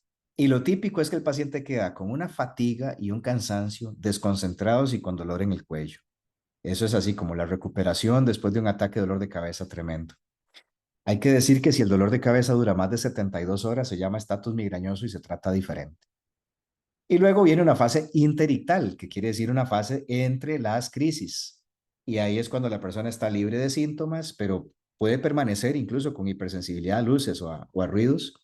A veces aqueja mucho mareo, entendiendo mareo como una inestabilidad, no importa si están sentados o de pie, caminando. Y a veces hay problemas en la parte ejecutiva, entonces pasan desconcentrados y con dificultades de memoria, algunas veces con disautonomías, ¿verdad? Entonces agarran como días en que están con diarrea y luego se estriñen o se empiezan a sudar un montón. Eso también se ve con frecuencia. Y termino esa parte fisiopatológica correlacionándola con la clínica. Entonces, otra vez, vemos acá los núcleos del tallo cerebral que encienden los núcleos del diencéfalo y de ahí pasan a la corteza. Pasan también hacia el trigémino y a los vasos sanguíneos de las meninges. Entonces, en la corteza se produce lo que es la foto y la fonofobia y los cambios emocionales, ¿verdad? Y la fatiga, pero también en el tálamo porque hay dolor central y alodinia. El hipotálamo da todos los trastornos de sueño, bostezos, poliuria, todo lo que son los apetitos. En la sustancia gris periacueductal, que es un lugar que queda aquí como por el mesencéfalo, da dolor de cuello y náuseas, está cerca del centro del vómito. El locus ceruleus, que está aquí también por el puente, cerquita del piso del cuarto ventrículo, da alteraciones de alerta, de alimentación, sueño, náusea. Y ya hablamos del complejo trigémino cervical, que da dolor en toda la cabeza y el cuello, y el núcleo salivatorio superior, que da disautonomías craneales, por ejemplo, que se ponga la cara roja o que se ponga un ojo rojo o que empiecen a lagrimear, ese tipo de cosas que se ven en las migrañas. Y bueno, vamos entonces al manejo agudo de la migraña, vamos aterrizando ya. Lo importante cuando uno maneja dolores de cabeza en forma aguda es aliviar rápido a la persona para que recupere la funcionalidad. Y la idea es, lo ideal cuando uno trata migraña es en los primeros 20 o 30 minutos del dolor para evitar el exceso de analgésicos. Por eso el tratamiento agudo farmacológico se llama abortivo, porque queremos abortar la crisis de migraña. Y hay que tratar los síntomas acompañantes, ¿verdad? La fotofobia, la náusea, los vómitos, todo eso es importante. Pero primero, antes de cualquier medicamento, está el tratamiento no farmacológico. Y es fundamental que todo paciente migrañoso lleve un diario de dolor de cabeza para que aprenda cuáles son sus detonantes. No son los mismos detonantes los de toda la gente. Y yo he encontrado cosas tan curiosas, por ejemplo, que hay gente que le detona la migraña un banano o el brócoli, cosas así, ¿verdad? Es importante porque ellos empiezan a conocer. Hoy en día hay un montón de aplicaciones para que lleven el control de esto. Para las mujeres es muy importante porque ven si hay relación con el inicio de algún anticonceptivo o cuando viene la menstruación. El tema de la higiene del sueño, que cada día es más importante, ¿verdad? De hecho, para esta charla todos deberíamos estar usando lentes amarillos en este momento, cosa que no me los traje, pero todos deberíamos, los que tenemos que trabajar a veces de noche, con luces blancas en la oficina o con pantallas al frente, deberíamos estar usando todos para evitar el problema del bloqueo de melatonina, los lentes que filtran luz azul. Valen $30 por Amazon de los que son de mejor calidad, así que no hay excusa para no usarlos, excepto que a uno se lo olviden, ¿verdad? Hay que evitar factores detonantes, el horario de la alimentación debe ser regular, no hacer ejercicio en crisis. Hay personas que además tienen un trasfondo que les aumenta el riesgo de hacer dolores de cabeza crónicos, que son los migrañosos que sufren ansiedad, depresión, trastorno de estrés postraumático o gente con trastornos de la personalidad. Es importante agregarle psicoterapia y manejar adecuadamente el estrés. Y aquí tienen ustedes, digamos, como el cuadro resumen de cómo es el tratamiento farmacológico agudo en la actualidad. Me interesa mucho que veamos las crucecitas que están en la columna de la derecha. Entonces, vean que hoy en día tenemos medicamentos que son específicos para migraña, que son los triptanes, los ergotamínicos, los gepants y el asmiditán, que es el único ditán disponible en la actualidad. Pero vean que de esos 4 que son específicos para migraña, los ergotamínicos solo tienen una cruz. Tenemos 70 años de tratar migrañas con ergotamínicos y realmente no son buenos medicamentos para la migraña, aunque sean específicos.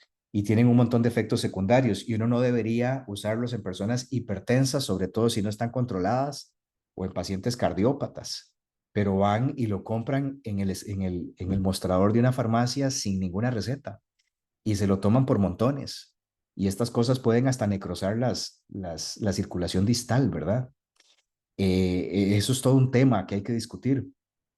Luego, los triptanes, que sí son muy eficientes, lo que pasa es que hacen mucho flushing. Y luego los nuevos, que son los gepantes y el asmiditán, que ahorita vamos a mencionarlos. Y lo otro, que es lo que usamos en el día a día, que son tratamientos inespecíficos, que no fueron diseñados para la migraña, como son los AINES, ¿verdad? O el sulfato de magnesio intravenoso o los medicamentos bloqueadores de dopamina. Entonces, dentro de los AINES, ¿cuál usamos? ¿Qué evidencia existe con respecto a los AINES en migraña, verdad? Y bueno, los estudios que existen para esto dicen que los más eficientes, dentro de los que son no selectivos, son la aspirina, 1000 miligramos, el ibuprofeno de 600 a 800 miligramos, el naproxeno de 550 a 1100 miligramos, el diclofenaco de 75 a 100, depende de la presentación, y de los COX selectivos el celecoxib. ¿En qué momento funcionan? Cuando el dolor todavía no es discapacitante y ojalá en la primer media hora del dolor. Luego, ketorolaco dexketoprofeno, que se usa muchísimo, ¿verdad? Y vean que solo tiene una cruz. Realmente los COX no selectivos son más eficientes en migraña y los combinados principalmente con cafeína. Eso es interesante. El sulfato de magnesio tiene una evidencia moderada y realmente es interesante porque el magnesio puede disminuir las auras visuales y los bloqueadores de dopamina por el mecanismo que ya revisamos, ¿verdad? Entonces, esas son como las cosas que echamos a mano. ¿Cómo escogemos? Yo creo que si la persona tiene acceso a los triptanes, debe ser la primera opción. Si no hay opción a triptanes, entonces debe utilizar algún AINE con un bloqueador de metoclopramida, por ejemplo, un bloqueador de dopamina. Esto si uno está en la seguridad social o si el paciente, digamos, no tiene acceso a ninguna de estas cosas. Sin embargo, probablemente los triptanes vayan a ser desplazados por gepantes y por las miditán. Lo que pasa es que están próximos a entrar y pues por lo menos en nuestro medio ahorita no están disponibles, pero es un proceso que está ya en marcha. Entonces, si el dolor es de leve a moderado, los AINES, los antieméticos, en la primera media hora, se pueden repetir cada 8 horas, pero siempre, por lo menos en neurología les decimos, no más de 2 o 3 días por semana y no se usan opioides en dolor de cabeza. Luego, si el dolor es muy moderado, de moderado a severo, ya este es el que uno para lo que está haciendo porque el dolor no deja. Triptanes, vean que la única ergotamina que realmente tiene evidencia es la dihidroergotamina intravenosa, que no la tenemos en el país. Gepantes, titanes y el papel de los esteroides, ¿verdad? Principalmente dexametasona, es en estatus migrañoso. La evidencia que existe es cuando el dolor de cabeza lleva más de 72 horas. Entonces, como los demás son bastante conocidos, hablemos de los gepants. Y resulta que hablamos que la molécula del CGRP, cuando se pega al receptor, es vasodilatador y dispara los dolores de cabeza. Entonces, si yo tengo una molécula que es antagonista del CGRP, voy a bloquear el disparo del dolor por esa vía. Y resulta que existen orales y muy recientemente también se aprobó uno nasal. El tema es que como lo que hacen es bloquear el mecanismo directo de vasodilatación vía CGRP, no producen vasoconstricción y esto es una gran ventaja que tiene sobre los ergotamínicos y los triptanes. Entonces me extiende básicamente el funcionamiento en cardiópatas e hipertensos. Tiene mínimos efectos centrales porque casi no penetra la barrera hematoencefálica, entonces todo el flushing o la sensación de náuseas que a veces dan estos medicamentos, los no específicos, también se eliminan. Y contraindicaciones son todos los que están por fuera de los estudios, ¿verdad? Entonces no se sabe bien qué pasa en poblaciones de edades extremas o en embarazo. Eso sí, se recomienda que con inhibidores fuertes del CYP3A4, por ejemplo, los antimicóticos, ketoconazol, itraconazol, fluconazol y algunos antivirales para VIH y luego las conocidos verapamil, eritromicina, con estos medicamentos sí se prefiere que no utilizarlos en conjunto porque hacen interacción. Estos son los gepants que están aprobados. La referencia data al 2021, pero ahí agregué el Sabegepant, que es el aprobado en 2023. Y vean qué interesante. Entonces, los nombres siempre son un poco rebuscados. Todos terminan en Gepant. Está el Ugro, el Rime, el Ato y el Sabegepant. Y vean que básicamente Ugro, Rime y Sabegepant son para el tratamiento agudo de la migraña. O sea, son indicación en esa primer media hora. Y el Atogepan, la recomendación de prescripción es para tratamiento preventivo de la migraña episódica. O sea, si alguien tiene menos de 14 crisis mensuales, esta es una opción. El Rimegepan tiene las dos indicaciones. Tratamiento agudo para la crisis aguda, ¿verdad? En esa primera media hora de ataque de dolor. Y también para aquellos que todavía no están con migraña crónica, pero que empiezan a ser muy frecuentes. Los 3 primeros son orales, el último es un spray nasal. La vida media de casi todos es parecida, ¿verdad? Tal vez el Rimegepan se lleva como la mitad del día, igual que el Atogepan, los otros son un poco más cortos. Estas son las dosis recomendadas en la tercera línea. Y vean que las contraindicaciones se parecen, ¿verdad? Enfermedad renal terminal o enfermedad hepática terminal y los medicamentos que mencionamos hace un par de minutos que inhiben el citocromo. Y efectos adversos son poco frecuentes, pero pueden dar un poquito de náusea, mareo, algunos aumentan las enzimas hepáticas en forma ligera tienden a dar un poco de dolor de garganta o algunas cosas de estas que se reportaron en los estudios. Y vean qué interesante, el porcentaje de reducción del dolor de cabeza a las 2 horas ronda el 60%. La medida de los estudios variaba porque en dolor de cabeza, cuando se hace un estudio clínico, una medida aceptable para estos estudios es cuál es el porcentaje de la gente que a las 2 horas está libre de dolor de cabeza. Y uno debería buscar que fueran más del 80%. Es difícil. Entonces, por encima del 60 es aceptable. O también contar cuántos días menos de dolor de cabeza tienen al mes. Entonces, en algunos de los estudios, como en ATO o Sabegepan, usaron eso y redujo 4 días en promedio el dolor por mes. De los ditanes, que es una nueva familia de agonistas selectivos del receptor de serotonina, es para ese tipo, el 1F. Solo hay uno que está activo ahorita, que es el lasmiditan. Y entonces, al actuar sobre el receptor de serotonina, bloquea el núcleo caudal del trigémino, ese núcleo largo que vimos en el tallo cerebral que prende básicamente la red de dolor de cabeza. Tampoco produce vasoconstricción, entonces en hipertensos y cardiópatas o en gente con enfermedad cerebrovascular, que siempre se nos olvida que también es un factor de riesgo ahí, es importante tenerlo como opción. Se quita el problema de los ergotamínicos y triptanes. Y eso sí, puede dar un poquito de somnolencia y mareos, como todas estas cosas que llegan a funcionar sobre el tallo cerebral. Nada más menciono que dentro del tratamiento agudo también hay aparatos. Entonces, hay gente, hoy en día, ¿verdad? Ustedes saben que hay una nota New Age muy importante en la sociedad moderna. Y entonces hay gente que básicamente rechaza todo lo que tenga que ver con farmacéuticas y con medicamentos. Y a uno le llegan pacientes así. No me dé nada que sea tomado o que venga de una farmacéutica.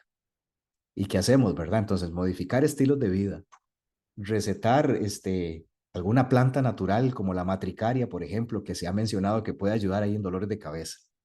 Pero existen aparatos, ¿verdad? Y este tipo de gente tiende a ser muy techy y entonces le gusta mucho estas cosas.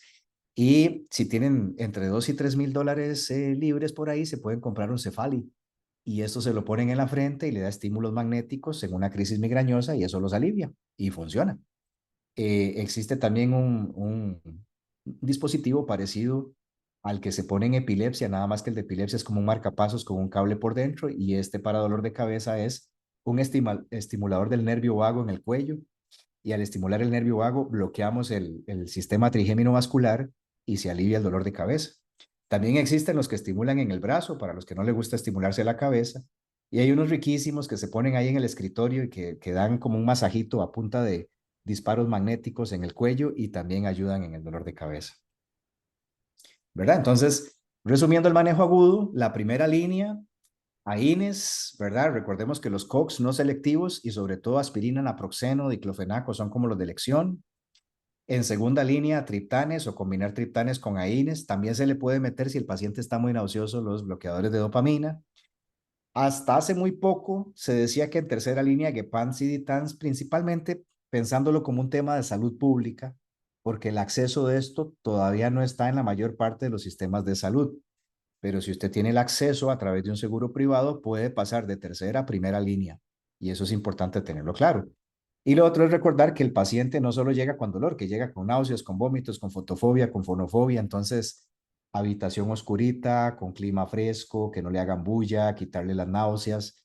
Todo eso es muy importante por calidad de vida.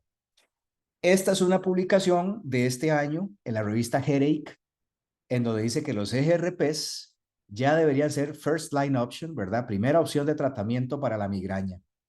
Entonces, ahí queda la referencia en donde ellos dicen, si usted tiene acceso a ese medicamento, no lo haga esperar, porque antes había que esperar a que fallara por lo menos a 2 triptanes para probar un CGRP. Y ahora dicen, no, o sea, usted tiene que darle la mejor calidad de vida al paciente lo más rápido posible.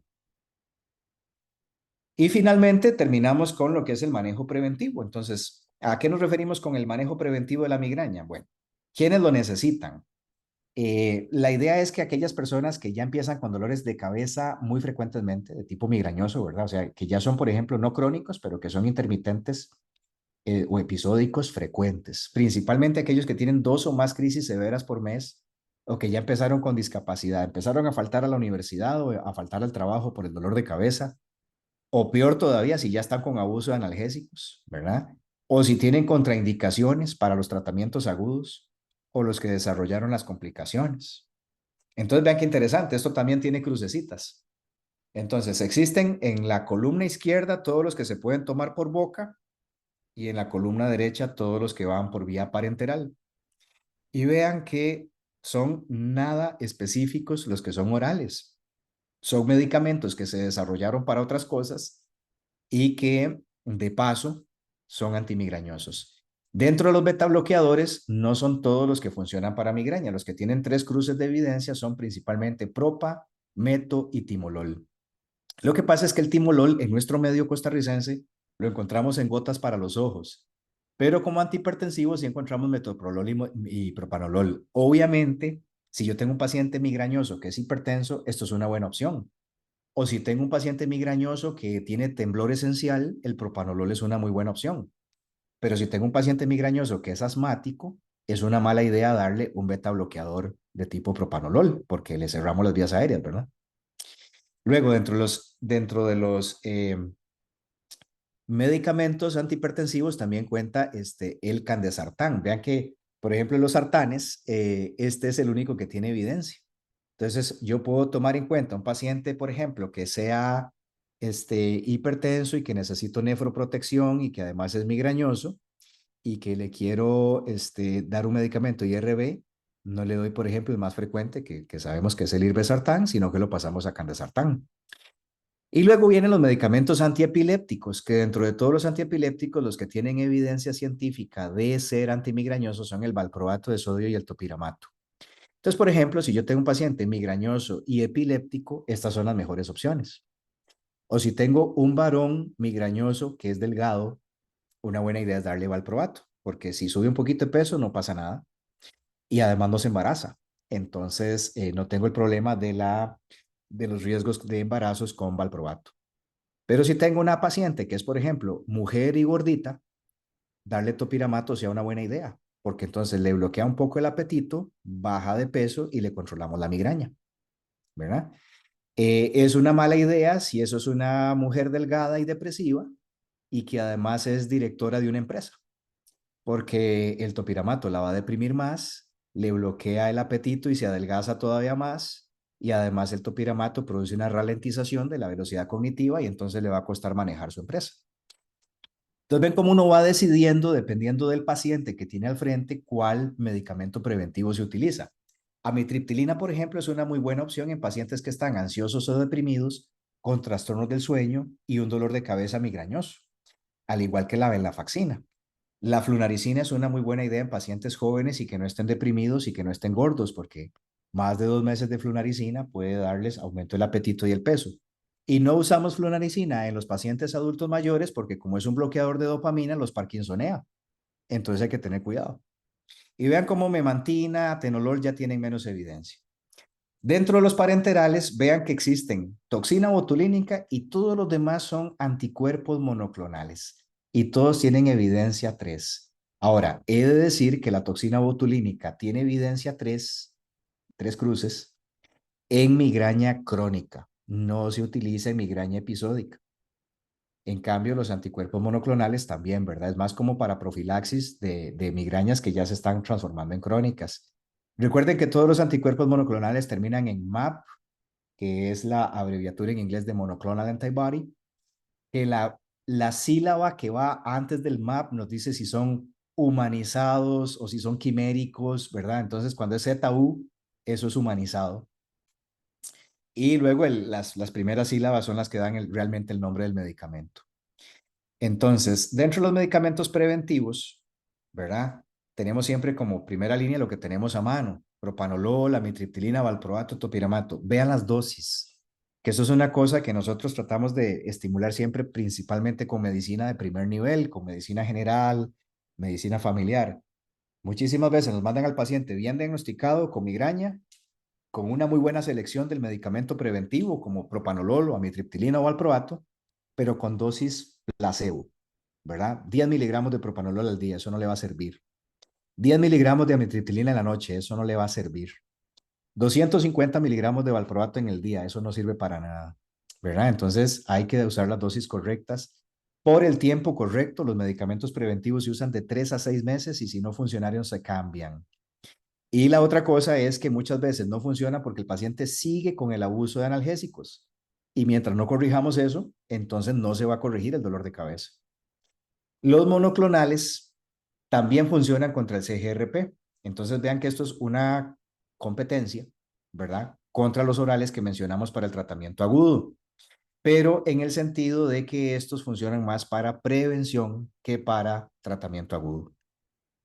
Y luego está, casi todos son contra la molécula del CGRP y hay uno que es contra el receptor, que es el Erenumab. Dentro del medio costarricense, los 3 primeros todavía no están presentes, el cuarto sí hay disponibilidad a nivel privado. Y luego recordar que la toxina botulínica, si las redondeamos, se ocupan básicamente 2 frascos de tratamiento por sesión. La sesión se pone cada 3 meses y se necesita mínimo unas 3 o 4 sesiones, o sea, 4 veces al año. Y para que tengan una idea, el frasquito de toxina botulínica puede andar alrededor de los 250, 300,000 colones cada uno. Gastamos 2 por sesión, más la apuesta. Y es para migraña crónica. Entonces se usan de 8 a 12 semanas, 3 meses, ¿verdad? Mínimo. Idealmente a veces los llevamos hasta 6 meses. Seleccionamos dependiendo del paciente que está al frente. Si no funciona una opción, se puede cambiar a la que sigue, dependiendo igual de la condición del paciente. Y todas estas cosas se inician despacio, se titula la dosis, se mantiene y luego se quita despacio.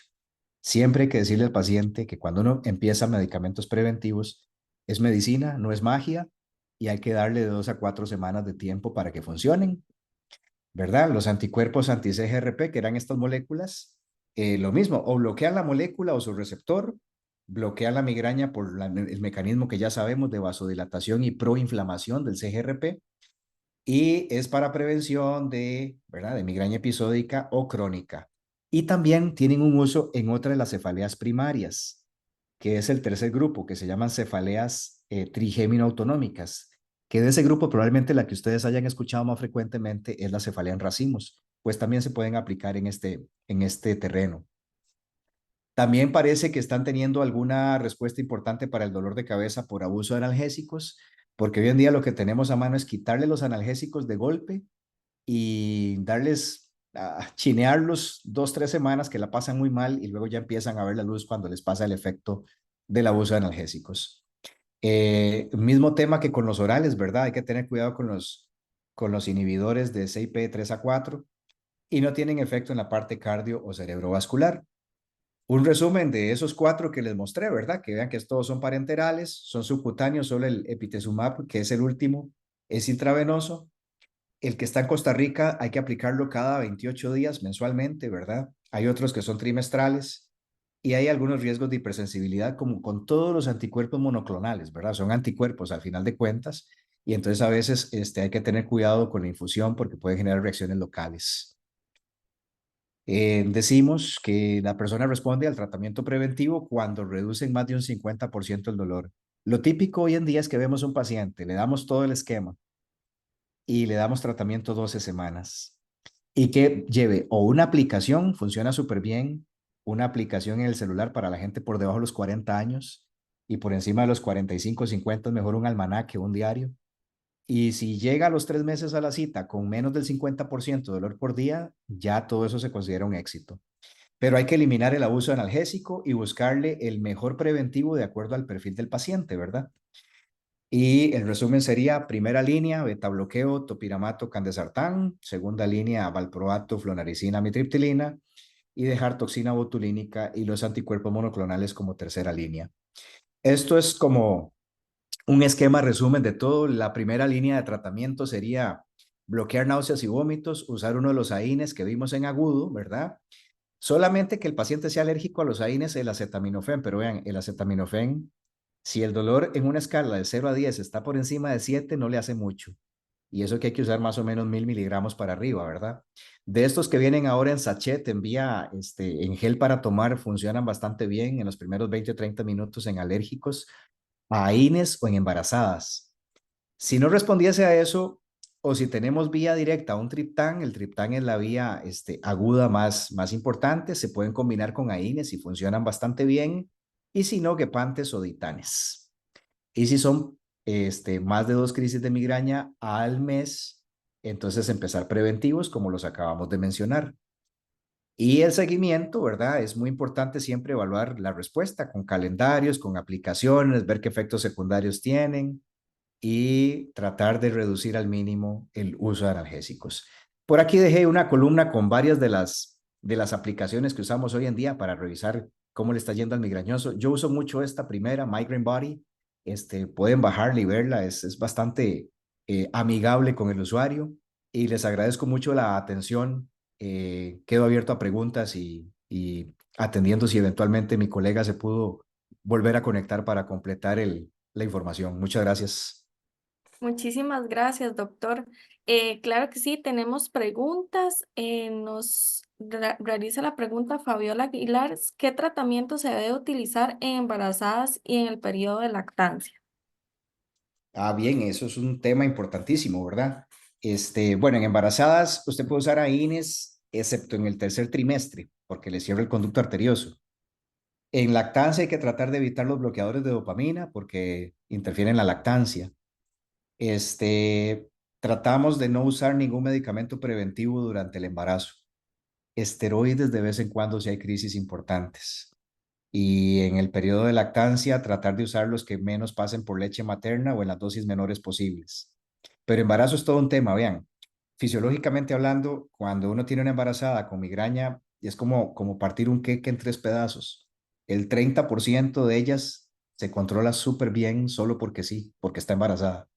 Otro 30% evoluciona muy parecido a como venía antes de embarazarse y el otro 30% empeoran. Esas son las que cuestan, ¿verdad? Porque casi siempre le echamos mano como a acetaminofén, eventualmente algún antiemético o algún esteroide. Esas son como las 3 cosas en crisis agudas. Y si nos toca darle preventivo, tratamos que sea como un beta bloqueador para no meterle antidepresivos o antiepilépticos que pasen por leche materna. Nos pregunta también Tamara Mora que si hay sinergia si se combinan los AINES con los GETSPANs o no es necesario la combinación. Lo que pasa es que apenas se están conociendo, o sea, no hay estudios combinados. Los gepantes es una cosa súper nueva, ¿verdad? Y que tienen una eficacia alta. Entonces uno combina cuando no responden. Pero realmente no podría contestar eso porque no hay una información clara todavía. Son medicamentos bastante nuevos los Gepants en ese sentido. Ahora, por mecanismo fisiopatológico tiene sentido combinarlos. Estaba aprovechando mientras el doctor Odio hablaba para ir respondiéndolas. Entonces, Ah, ok, eh, perfecto.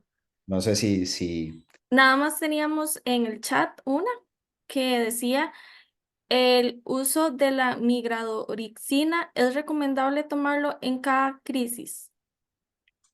en la actualidad creo que el 99% de los neurólogos no usamos ergotamínicos. O sea, rara vez usamos migradorixina. Me dieron, no se puede decir marcas, pero puedo decir varias.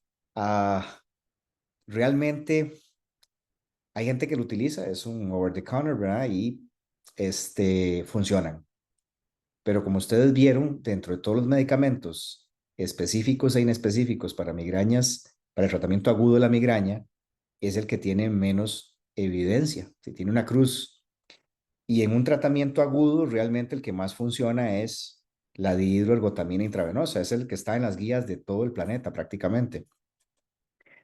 ¿Por qué la seguimos usando? Porque son accesibles, porque están ahí, porque han funcionado por muchos años, pero el perfil no es, por ejemplo, como el que tienen los medicamentos más específicos. Y la otra cosa importante es que la gente los usa muy frecuentemente. Vea que si usted usa más de 10 pastillas de esas por mes, ya está en abuso de analgésicos. Y todo lo que es riesgo cardio, cerebrovascular, hipertensión, no son adecuados. Entonces, si usted tiene una crisis al año y no tiene factores de riesgo cardiocerebrovascular y la toma y le funciona, no le vamos a criticar eso, está haciéndolo bien, ¿verdad? El problema es lo que vemos en el día a día, que es la gente que nos llega y de feria nos llega a neurología, los que están complicados, ¿verdad? Muchos de ellos los resuelven los médicos generales, muchos de ellos los resuelven los médicos de familia, los internistas. o el mismo ginecólogo, que a veces es el médico de familia de mujeres jóvenes que son muy migrañosas. Pero nosotros tratamos de buscar otro tipo de intervenciones en la migraña aguda. Ahora, si las crisis, como les repito, son muy ocasionales y usa una o dos aplicaciones de vez en cuando, no pasa nada, está bien. Si le funciona, no hay problema. El problema es usarlo mucho. Muchísimas gracias. Me informan que ya el doctor está conectándose, entonces vamos a darles unos minutos. Sí, claro. Y creo que en el chat de preguntas y respuestas estábamos al día, ¿verdad? Sí, Ah, bueno, doctor, muchísimas gracias. claro, claro.